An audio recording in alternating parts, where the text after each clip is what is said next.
Salam pemirsa. Beijing telah menduduki peringkat pertama dalam jumlah infeksi COVID-19 selama 5 minggu berturut-turut, menurut laporan resmi dari pemerintah Tiongkok. Laporan Partai Komunis Tiongkok menyebutkan bahwa jumlah infeksi COVID-19 di Beijing telah mencapai angka tertinggi selama 5 minggu berturut-turut, dan jumlah pasien infeksi kedua dan ketiga terus bermunculan di berbagai tempat.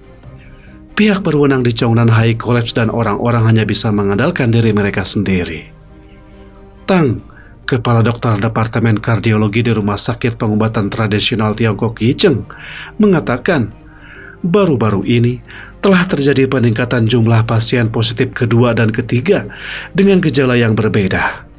Dalam beberapa hari terakhir, 2 orang teman saya telah terinfeksi yang kedua, salah satunya berusia 50-an tahun dan tidak memiliki penyakit yang mendasari, tetapi pemeriksaan menunjukkan perubahan seperti kaca berbulu di paru-paru. Dr. Li, Kepala Dokter dan Wakil Kepala Dokter dari Departemen Pengobatan Pernapasan dan Perawatan Kritis, Rumah Sakit Pengobatan Tradisional Tiongkok Qingmen Hubei berkata, masih sangat sedikit orang yang tidak demam. Pada awalnya, mereka mengalami sedikit pilek, sakit tenggorokan, batuk, dan gejala lainnya, tetapi dalam beberapa hari paru-paru menjadi putih. Kasus COVID-19 di Tiongkok terus meledak. Pada tanggal 31 Mei, Komisi Kesehatan Kota Beijing merilis laporan epidemi mingguan untuk minggu ke-21 tahun 2023, 22 Mei hingga 28 Mei 2023. Laporan tersebut menunjukkan bahwa kota tersebut telah melaporkan total 30.750 kasus dengan 16 penyakit menular yang dilaporkan dan 4 kematian. Karena penyembunyiannya epidemi oleh Partai Komunis Tiongkok PKT, tingkat kematian dan kasus infeksi yang sebenarnya tidak diketahui secara rinci. Sejauh ini, jumlah kasus infeksi baru COVID-19 di Beijing menduduki peringkat pertama selama 5 minggu berturut-turut. Saat virus merajalela, pihak berwenang di Zhongnanhai dituduh tidak melakukan apa-apa. Qin Tongyan, seorang profesor biokimia di Fakultas Kedokteran Li Ka-shing di Universitas Hong Kong, mengungkapkan kepada media bahwa situasi di Tiongkok belum dilaporkan dan data dari Pusat Pengendalian dan Pencegahan Penyakit Tiongkok belum diperbarui untuk waktu yang lama. Otoritas pemerintah benar-benar tiarap. Rakyat hanya bisa mengandalkan diri mereka sendiri. Liu Hongyan, Direktur Departemen Pertama Penyakit Menular Rumah Sakit Rakyat ke-6 Shenyang berkata, sekarang semua orang sangat mengkhawatirkan infeksi ulang. Pasien dengan infeksi ulang akan mengalami beberapa gejala pernapasan seperti sakit tenggorokan, batuk, dahak, dan beberapa gejala demam. Baru-baru ini, topik para ahli mengatakan bahwa akan ada infeksi ketiga yang setelah infeksi sekunder telah menarik perhatian publik.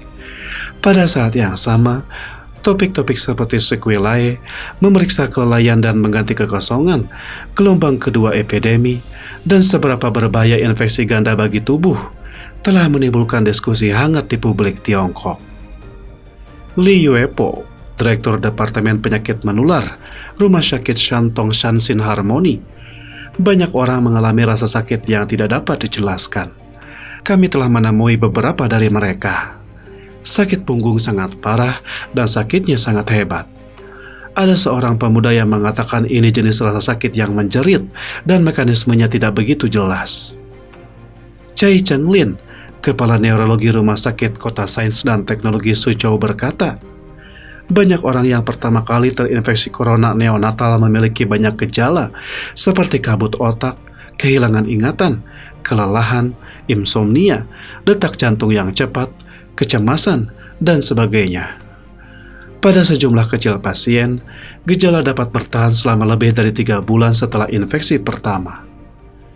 Wang Chansheng, Wakil Kepala Dokter Departemen Kardiologi Rumah Sakit Rakyat ke-4 Shenyang, beberapa orang berpikir bahwa gejalanya ringan, bahwa mereka akan baik-baik saja meskipun mereka terpapar COVID-19 3 atau 4 kali, bahwa sistem kekebalan tubuh mereka akan terlatih dengan lebih baik setelah beberapa kali terpapar, dan bahwa beberapa kali infeksi akan baik-baik saja.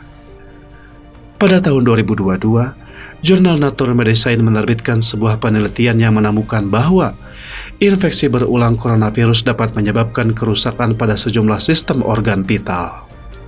Ini termasuk peningkatan risiko kematian akibat semua penyebab, peningkatan risiko rawat inap, peningkatan risiko kelelahan neonatal dan kronis, peningkatan risiko penyakit jantung dan gangguan pembekuan darah, peningkatan risiko penyakit pencernaan dan ginjal, peningkatan risiko gejala sisa paru, dan banyak lagi.